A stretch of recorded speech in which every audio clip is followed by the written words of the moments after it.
Hello guys, ರಿದಿಶ್ ಫುಡ್ಗೆ ಮತ್ತೆ ಸ್ವಾಗತ. ಇವತ್ತು ಸಿಂಪಲ್ ಆಗಿರುವಂಥ ವೆಜ್ ಪಲಾವ್ ಮಾಡ್ತಿದ್ದೇನೆ. ಯಾಕಂದರೆ ಇದೊಂದು ಬ್ಯಾಚುಲರ್ಸ್ ಹಾಗೆಯೇ ಬಜೆಟ್ ಫ್ರೆಂಡ್ಲಿ ಡಿಶ್ ಅಂತಲೇ ಹೇಳ್ಬೋದು. ಇದನ್ನು ಲಂಚ್ ಇಲ್ಲಾಂದರೆ ಡಿನ್ನರ್, ಬ್ರೇಕ್ಫಾಸ್ಟ್ ಯಾವುದಕ್ಕೂ ಕೂಡ ಸರ್ವ್ ಮಾಡ್ಕೊಳ್ಬೋದು. ಯಾಕಂದರೆ ಇದರಲ್ಲಿ ನಿಮಗೆ ಕಾರ್ಬ್ಸ್, ಫೈಬರ್ ಹಾಗೆಯೇ ಪ್ರೋಟೀನ್ ಮೂರು ಕೂಡ ಈಕ್ವಲ್ ರೇಷಿಯೋನಲ್ಲೇ ಇರುತ್ತೆ. ಬನ್ನಿ ಇದನ್ನು ರೆಡಿ ಮಾಡೋದು ಹೇಗಂತ ನೋಡೋಣ. ಮೊದಲಿಗೆ ಬೇಕಾಗುವ ಐಟಮ್ಸ್ಗಳು ನೋಡೋಣ. ಒಂದು ಈರುಳ್ಳಿ, 2 ಟೊಮೆಟೊ, ಹಾಗೆ ಒಂದು ಕ್ಯಾರೆಟ್, ಇದನ್ನು ಚಿಕ್ಕ ಚಿಕ್ಕದಾಗಿ ಕಟ್ ಮಾಡ್ಕೊಳ್ಳಿ. ಹಾಗೆ ಒಂದು ಆಲೂಗಡ್ಡೆ, ಹಾಗೆ 8ರಿಂದ 10 ಬೀನ್ಸ್, ಹಾಗೆಯೇ ಒಂದು ಅರ್ಧ ಕಪ್ಪಷ್ಟು ನೆನೆಸಿಟ್ಕೊಂಡಿರೋ ಬಟಾಣಿ, ಹಾಗೆಯೇ ಇದ್ರ ಜೊತೆಗೆ ಒಂದು 5 ನಿಮಿಷ ಬಾಯ್ಲ್ಡ್ ಮಾಡಿ ಇಟ್ಕೊಂಡಿರೋ 50 ಗ್ರಾಮಷ್ಟು ಸೋಯಾ, ಮತ್ತು 10ರಿಂದ 12ರಷ್ಟು ಗೋಡಂಬಿ. ಹಾಗೆಯೇ ಈ ಪಲಾವ್ ಬೇಕಾಗುವಂಥ ಮೇನ್ ಇಂಗ್ರೀಡಿಯೆಂಟ್ ಅಂದರೆ ಅದು ಮಸಾಲ. ಅದನ್ನು ಹೇಗೆ ರೆಡಿ ಮಾಡೋದು ನೋಡೋಣ ಬನ್ನಿ.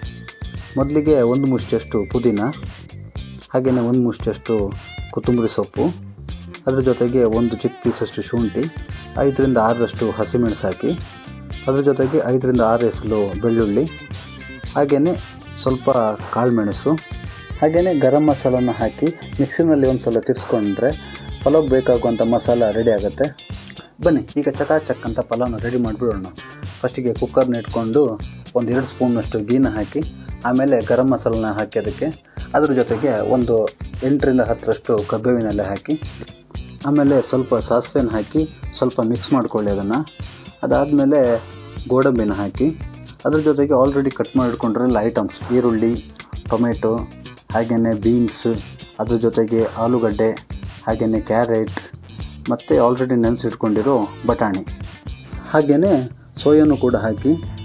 ಸೋಯಾ ಹಾಕಿ ಆದಮೇಲೆ ಅರ್ಧ ಸ್ಪೂನ್ನಷ್ಟು ಅರಿಶಿಣದ ಪುಡಿ ಹಾಕಿ ಇದನ್ನು ಚೆನ್ನಾಗಿ ಮಿಕ್ಸ್ ಮಾಡ್ಕೊಳ್ಳಿ.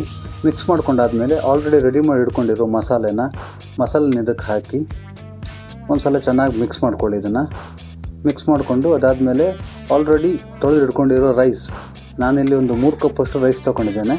ಒಂದು 4ರಿಂದ 5 ಜನ ತಿನ್ಬೋದು ಇದನ್ನು ಪಲಾವ್ನ. ಸೊ ಅದಕ್ಕೋಸ್ಕರ ರೈಸ್ನ ಒಂದು ಸಲ ಹಾಕಿ ಚೆನ್ನಾಗಿ ಮಿಕ್ಸ್ ಮಾಡ್ಕೊಳ್ಳಿ. ಮಿಕ್ಸ್ ಮಾಡಿಕೊಂಡು ಆದಮೇಲೆ ನೀವು 3 ಬೌಲ್ನಷ್ಟು ಅಕ್ಕಿ ತಗೊಂಡಿದ್ದರೆ 6 ಬೌಲ್ನಷ್ಟು ನೀರು ಹಾಕಿ ಅದಕ್ಕೆ, ಅಂದರೆ 1 to ಡಬಲ್.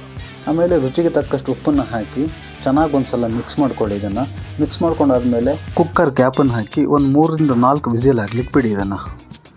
3ರಿಂದ 4 ವಿಸಿಲ್ ಆದಮೇಲೆ ಕುಕ್ಕರ್ನ ಓಪನ್ ಮಾಡಿದರೆ ನಮ್ಮ ವೆಜ್ ಪಲಾವ್ ರೆಡಿ ಟು ಈಟ್.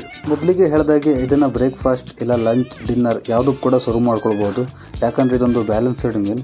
ಯಾಕಂದರೆ ಇದರಲ್ಲಿ ಕಾರ್ಬ್ಸ್, ಫೈಬರ್, ಪ್ರೋಟೀನ್ ಮೂರು ಕೂಡ ಈಕ್ವಲ್ ರೇಷಿಯೋನಲ್ಲೇ ಇರುತ್ತೆ. ಹಾಗೆ ರೈಸ್ನಲ್ಲಿ ಈಗ ಕಾರ್ಬ್ಸ್ ಇದ್ದರೆ ವೆಜಿಟೇಬಲ್ಸ್ನಲ್ಲಿ ಫೈಬರ್ ಇರುತ್ತೆ. ಹಾಗೆ ಸೋಯಾ ಪ್ರೋಟೀನ್ ರಿಚ್ ಫುಡ್ ಅಂತಲೇ ಹೇಳ್ಬೋದು ಸೋಯಾ. ಹಾಗೆಯೇ ವೆಜಿಟೇರಿಯನ್ಸ್ ಅವರಿಗೆ ಸೋಯಾ ಒಂದು ಗುಡ್ ಪ್ರೋಟೀನ್ ಸೋರ್ಸ್ ಅಂತಲೇ ಹೇಳ್ಬೋದು.